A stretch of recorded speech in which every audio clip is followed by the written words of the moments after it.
Welcome to Race Retro 2018.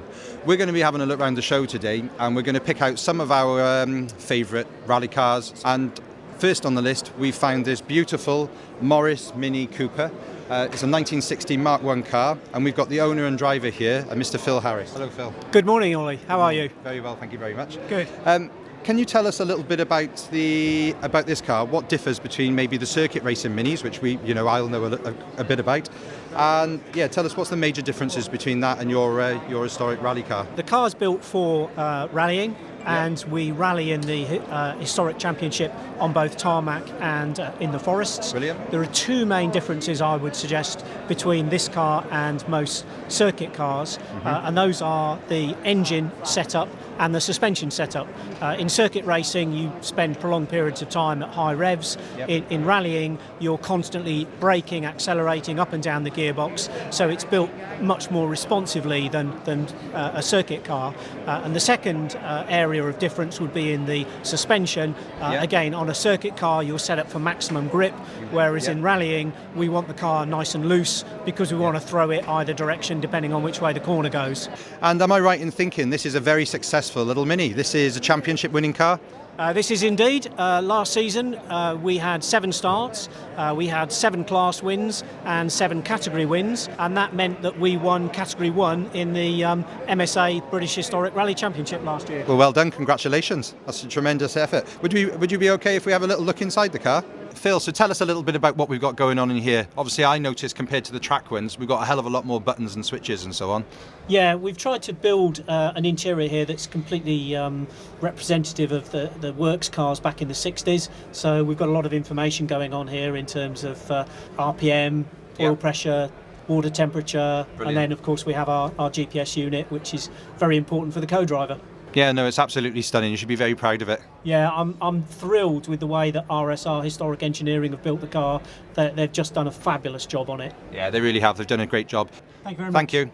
I'm here on the Rallying with Group B stand, and I've got Ian Gwynn from BGM Sport, and he's going to tell us all about this Metro 6R4.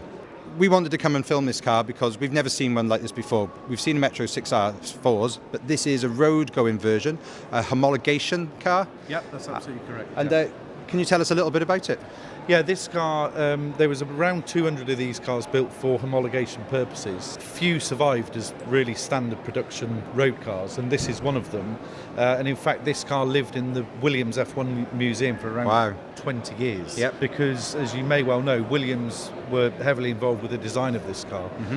It's actually done, I think, 172 miles from when it was produced. Wow. Okay. So what are some of the differences that we'd see on this car then compared to the actual rally ones? Fundamentally the same.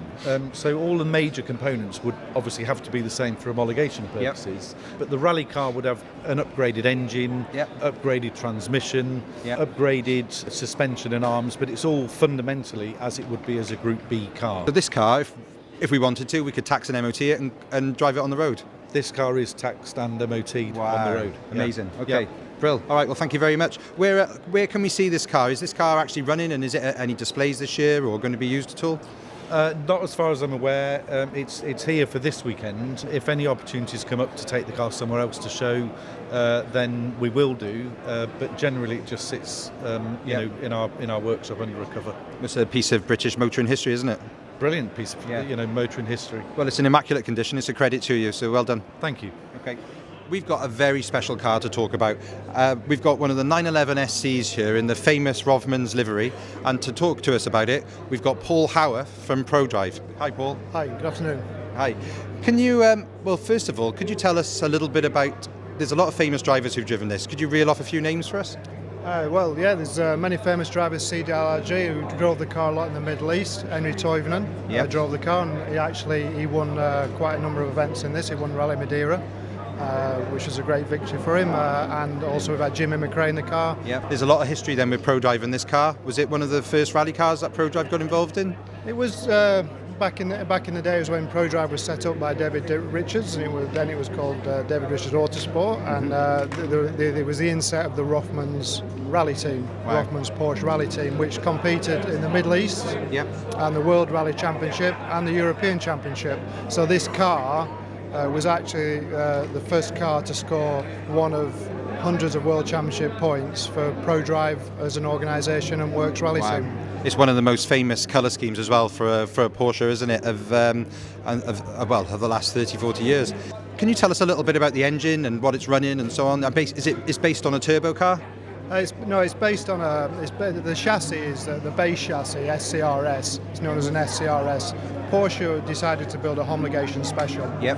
And they built 20 SCRSs. Okay. This is one of the original chassis numbers, which then went out into competition use throughout Europe, and Prodrive operated a lot of the numbers of them. They came from Porsche with a very specialist engine. They even came with an aluminium roll cage back in that period. Then we converted them, updated them for the different championships we were doing, whether it be tarmac, whether it be gravel, whether it be the harshness of the Middle East when it comes to cooling. So we developed the car in line to win the rallies we entered the car in. And they were very successful. A very successful model, a very rare model now. To find a genuine factory car, and this is a genuine car, it's part of our heritage collection. That's what took my eye today. It's not exactly every day that you see at these events and shows that you see one of these. Yeah, I mean, we would periodically decide to run this car. So people might have had the chance to see this at the Goodwood Festival of Speed. We've taken it to Shelby Walsh Hill Climb. There's a number of events we've allowed the car to run. And when we do run them, we like to put the ex-works drivers, if they're still around, to actually drive the cars. Very good. So it's a full working original model. Brilliant. Okay, well look, thank you ever so much for showing us around it and telling us. And is there anywhere this car is going to be this year for anyone who'd like to go and see it? We'll see. We've had a lot of it. We get hundreds of inquiries for all the heritage collection, with nearly 12 factory rally cars in the collection. Wow. So it could happen. It just depends if we're busy with everything else we're doing. But you never know. Keep your eyes open. You might see it somewhere. Good. All right. Well, look, thank you for your time and all the best with Prodrive this year. Thank you. Okay, that about wraps it up for the rallying section here at Race Retro 2018. We've been extremely fortunate to see some beautiful machinery and speak to the people behind them. Please subscribe to our videos to learn more about these cars and see more from Overdrive in the future.